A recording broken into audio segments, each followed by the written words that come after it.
Hello, in front of me I've got Nissan Murano. In this video I'll show you how to manage sunroof.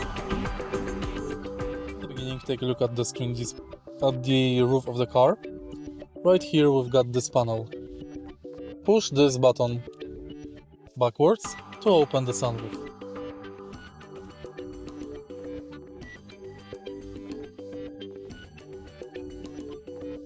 Push it forward to close the sunroof.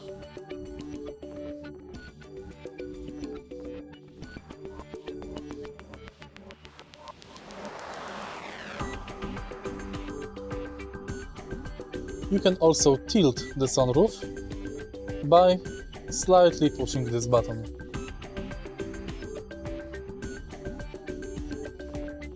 If you find this video helpful, please leave like, comment and subscribe.